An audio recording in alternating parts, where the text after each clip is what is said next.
आज हम कक्षा 7 विषय हिंदी में हमने जो 5वां इकाई था काव्य हिंद देश के निवासी उसके बाद उसकी समझ हमने प्राप्त की और उसके बाद हमने अभ्यास की भी समझ प्राप्त की और उसके बाद हमने स्वाध्याय भी हमने कर लिया और उसके बाद भाषा सज्जता का टॉपिक है। तो आज हम भाषा सज्जता के बारे में पढ़ेंगे। यहाँ आपको संवाद दिया गया है कि प्रियंका मीना का यहाँ संवाद दिया गया है। उनमें कुछ शब्द ऐसे जो खाटे अक्षर में दिया है और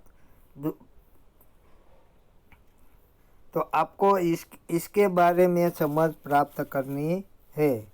तो प्रियंका, मीना आज तू चुपचाप क्यों बैठी है? मंदिर नहीं जाना? मंदिर नहीं आना? मीना, नहीं, मेरा मन नहीं लगता। जो पहला वाक्य में आप देखिए तो मीना और तू ये घाटे अक्षर है। जो मीना वाक्य बोलती उसमें नहीं, मेरा मन नहीं लगता, तो उनमें मेरा शब्द घाटे अक्षर का है। प्रियंका, अरे हाँ, आजकल तुम बहुत खेल रही हो ना? तो तुम यहाँ घाटे अक्षर में लिखा है। उसके बाद मैं क्रिकेटर बनना चाहती हूँ पर मुझे खेलना रास नहीं आया। मैं और मुझे ये घाटे अक्षर में लिखा है। प्रियंका, क्यों? प्रश्न करती है प्रियंका। मीना उसका जवाब देती, कल मैं मोहल्ले में खेल रही थी, तब गेंद ने सीमा मौसी के घर की खिड़की का कांच तोड़ दिया। उन्होंने माँ से शिकायत कर दी। मैं और उन्होंने मीना के वाक्य में घाटा शब्द दिया है। प्रियंका, ओह, अब समझी तेरी उदासी का राज। खेलते समय दूसरों का भी ख्याल रखना चाहिए। मीना, आपकी बात बिल्कुल सच्ची है, अब मैं ध्यान रखूंगी। आप और मैं शब्द घाटे अक्षर में दिया है।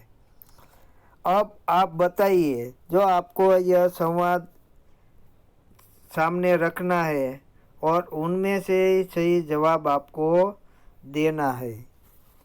तो ये जो संवाद दिया है उनमें से यहाँ रिक्त स्थानों में कौन सा शब्द आएगा उसके बारे में आपको लिखना है। इसलिए आपको संवाद पढ़ना है और पढ़ते पढ़ते उसका जवाब लिखना है। तो पहला है, उपयुक्त संवाद में से व्यक्तिवाचक संज्ञा छांटिए। जो आप यहाँ पर संवाद दिया है उनमें व्यक्तिवाचक संज्ञा कौन कौन सी है उसके बारे में आपको बताना है। तो आपको पहला वाक्य देखिए, तो मीना तू चुपचाप क्यों बैठी है? मंदिर नहीं आना? तो उनमें मीना भी व्यक्तिवाचक होगा और तू એટલે तू या तो वह भी व्यक्तिवाचक आएगा। तो हमें यहाँ मैं शब्द लिखना है, मैं, मीना के लिए। और उसके बाद का है मुझे। मैं એટલે હું, मुझे એટલે મને, तू और तुम यह सभी व्यक्तिवाचक संज्ञा बनेगी। और उसके बाद का प्रश्न है, इन व्यक्तिवाचक संज्ञा शब्दों के लिए जिन शब्दों का प्रयोग किया है उनकी सूची बनाइए। तो कौन कौन से शब्द यहाँ पर व्यक्तिवाचक संज्ञा के लिए उपयोग हुआ है उसको उसकी आपको यहाँ पर सूची बनानी है। तो सबसे पहला तू, मेरा, मैं, मुझे, तू, तुम, यह सभी शब्द व्यक्तिवाचक शब्द संज्ञा बनेगी। और उसके बाद का प्रश्न है नीचे दी गई परिभाषा को पूर्ण कीजिए। जो शब्द खाली जगह के स्थान पर प्रयुक्त होते हैं उन्हें सर्वनाम कहते हैं। तो किन शब्दों के स्थान पर प्रयुक्त होने वाले शब्द को सर्वनाम कहते हैं? तो यहाँ पर आएगा संज्ञा। जो शब्द संज्ञा के स्थान पर प्रयुक्त होता है उसे सर्वनाम कहते हैं। सर्वनाम यानी कि किसी व्यक्ति, किसी स्थान,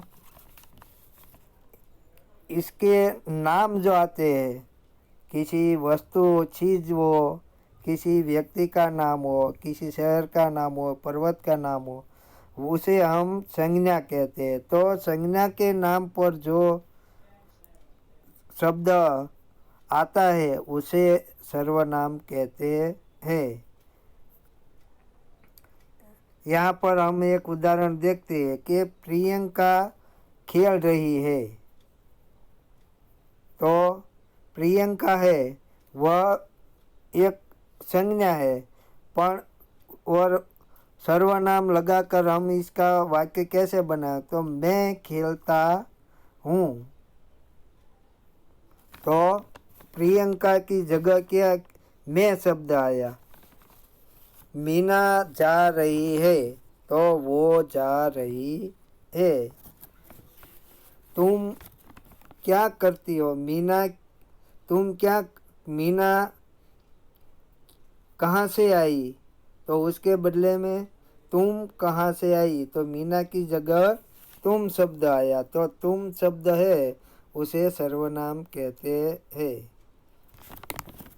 और उसके बाद का प्रश्न है वाक्य को पढ़िए और बोलने वाले, सुनने वाले और अन्य व्यक्ति को सूचित करने वाले जिन सर्वनाम शब्दों का प्रयोग किया गया है उन्हें अलग छांटकर कोष्ठक में लिखिए। मुझे बल्लेबाजी में मज़ा आया। तो बोलने वाला कौन है? तो कि मुझे। सुनने वाला कोई दूसरा होगा। तो यहाँ पर शब्द है बोलने वाला, सुनने वाला और अन्य व्यक्ति को सूचित करने वाले जिन सर्वनाम शब्दों का प्रयोग किया गया है उन्हें अलग छांटकर कोष्ठक में लिखिए। तो पहला है मुझे बल्लेबाजी में मज़ा आता है। तो मुझे की जगह हमें बल्लेबाजी में मज़ा आता है। दूसरा है हम मैच जीत गए। तो हम बोलने वाला तो सुनो तुम मैच जीत गए। तो हम की जगह तुम शब्द आएगा। तीसरा है तुम अच्छे क्षेत्र रक्षक हो। तो तुम की जगह आप अच्छे क्षेत्र रक्षक हो। तुम्हारी गेंद, उसके बाद का चौथा वाक्य है तुम्हारी गेंदबाजी का जवाब नहीं। तो तुम्हारी की जगह आपकी गेंदबाजी का जवाब नहीं। वह कैप्टन है। तो वे कैप्टन है। उसने एक लंबा छक्का लगाया। तो उसने की जगह उन्होंने एक लंबा छक्का लगाया।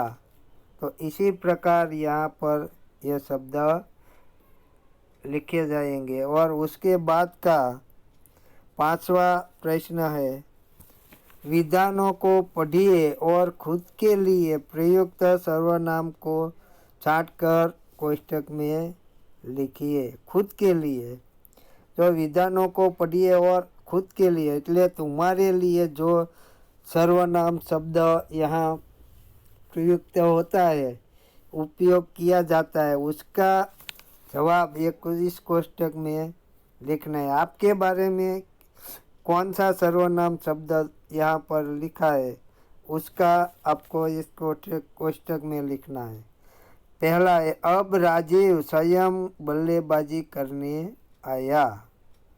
तो यहाँ पर आएगा स्वयं। स्वयं એટલે खुद। अब राजीव स्वयं बल्लेबाजी करने आया એટલે वह अब राजीव स्वयं એટલે खुद बल्लेबाजी करने आया। तो राजीव के लिए कौन सा शब्द है? स्वयं। दूसरा है, मैं अपने आप चला जाऊंगा। तो मैं, हम उसके लिए अपने आप, मैं अपने आप चला जाऊंगा। तो खुद के लिए, तुम्हारे लिए कौन सा शब्द है? तो मैं शब्द तो दिया है, अपने आप। दूसरा शब्द है अपने आप चला जाऊंगा। तो अपने आप शब्द यहाँ पर आएगा।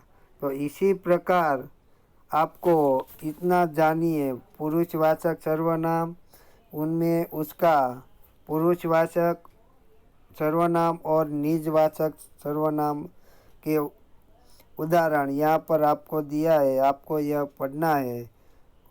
पुरुषवाचक सर्वनाम का भी 3 प्रकार है, उत्तम पुरुष, मध्यम पुरुष और अन्य पुरुष। उसके बाद निजवाचक सर्वनाम, उसका भी उदाहरण आप यहाँ पर दिया है, आपको यह पढ़ना है। तो आज तो हमारा 5वां इकाई यहाँ पर पूर्ण होता है। हम अगले लेक्चर में 6ठा इकाई डॉक्टर विक्रम साराभाई के बारे में पढ़ेंगे।